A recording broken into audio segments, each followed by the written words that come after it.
नमस्कार, मैं डॉक्टर हेमंत शर्मा। आज आपको बताने जा रहा हूँ एथलीट फुट के बारे में। एथलीट फुट या फिर हम इसे बोलेंगे फंगल फुट या फिर हम इस टर्म को बोल सकते हैं टीनिया पेडिस। ये काफ़ी कॉमन है और हम देखें 50s के बाद काफ़ी कॉमन है और यंग एज में भी देखा जाता है एथलीट फुट। तो एथलीट फुट है क्या?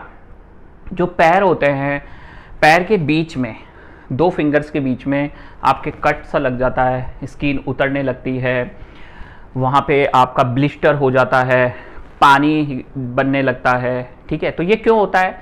जब आपका स्किन वेट रहने लगता है, जब आपका पैर गीला रहने लगता है। ठीक है, अब ये फंगल इन्फेक्शन किनको होता है? या तो आप शूज़ पहनते हैं, टाइट शूज़ पहनते हैं प्लास्टिक के, जिसमें स्वेटिंग होता रहता है, तो उस वजह से फंगल इन्फेक्शन ग्रो करता है पैरों में।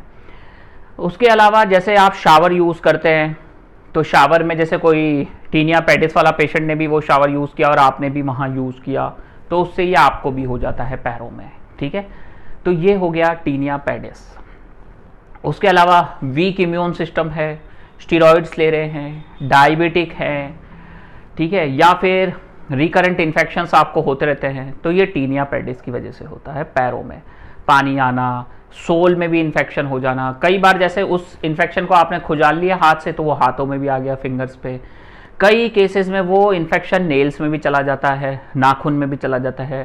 फंगल इन्फेक्शन बॉडी में कहीं पे भी हो सकता है, सर में हो सकता है, ग्रॉइन में हो सकता है, चेस्ट पे हो सकता है, हाथों में हो सकता है, ठीक है, बैक में हो सकता है। तो फंगल इन्फेक्शन कहीं पे भी ग्रो कर सकता है, पर जो सोल में, पैरों में इन्फेक्शन ग्रो करता है फंगल, उसे हम बोलते हैं टीनिया पेडिस या एथलीट फुट। कई बार क्या होता है, ये ठीक हो जाता है, उसके बाद भी बार बार रिकरेंट आता रहता है। इसको ट्रीट करने के लिए एंटी फंगल टॉपिकल क्रीम्स और एंटी फंगल ओरल मेडिकेशंस दिया जाता है, पर उसके बावजूद ये बार बार होता रहता है, बार बार होता रहता है और ठीक नहीं हो रहा है। तो ऐसे सिचुएशन में आप अपने डॉक्टर से मिलें, कंसल्ट करें। ठीक है, अब मैं बताता हूँ इसको क्योर कैसे कर सकते हैं। आज ये वीडियो ये नहीं है कि ये ट्रीटमेंट कैसे होगा, मैं इसमें आपको बताऊंगा क्योर करने का तरीका 100%। ठीक है, अंत तक बने रहें। तो इसके अंदर टीनिया पेडिस हुआ, अब इसको इन्वेस्टिगेशन कैसे करें, पहचाने कैसे? जो एक्सपर्ट डॉक्टर्स होते हैं वो देख के बता देते हैं कि ये टीनिया पेडिस है क्लिनिकली। फिर भी अगर डाउट है तो वहाँ से स्किन का एक सैंपल लेंगे, उसका KOH मॉन्ट में माइक्रोस्कोपिकल एग्जामिनेशन करेंगे तो पता चलेगा कि ये फंगल इन्फेक्शन है। या फिर स्किन कल्चर कर सकते हैं और रेयर केसेस में स्किन बायोप्सी भी करवा सकते हैं, तो उससे भी पता चल जाता है this is a case of tinea pedis. ठीक है, उसके अलावा ट्रीटमेंट में मैंने बताया था भाई, anti fungal cream, powder, oral medications use की जा सकती है। अब ये बार बार हो रहा है, ठीक ही नहीं हो रहा, ठीक होता है फिर हो जाता है, ठीक होता है फिर हो जाता है, ठीक होता है फिर हो जाता है।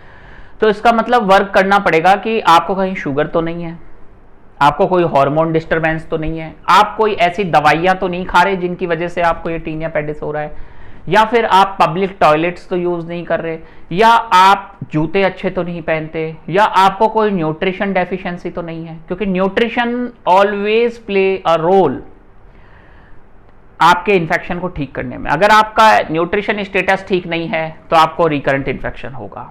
दूसरी चीज, जैसे अब इससे बचने के लिए क्या करेंगे, आप स्लीपर्स पहन सकते हैं, पैर को गीला नहीं रखना है, ड्राई रखना है। ठीक है, तो ये सारी चीजें हैं। उसके अलावा आपको ध्यान रखना है पैर में पसीने तो नहीं आ रहे, तो उसको क्लीन करना है, पाउडर वगैरह लगा सकते हैं।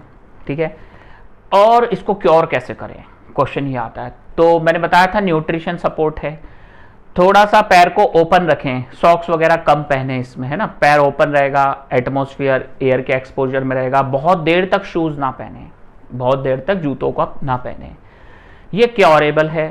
ठीक है, और अगर वीडियो अच्छा लगता है तो लाइक करें, चैनल पे नए हैं तो सब्सक्राइब कर लें, और अगर आपके भी फैमिली में या आपको एथलीट फुट है तो व्हाट्सअप नंबर मेरा डिस्क्रिप्शन में है, कृपया डायरेक्ट कॉल ना करें, व्हाट्सअप पे जाके अपना अपॉइंटमेंट बुक करें। थैंक यू, धन्यवाद, गुड बाय, नमस्कार।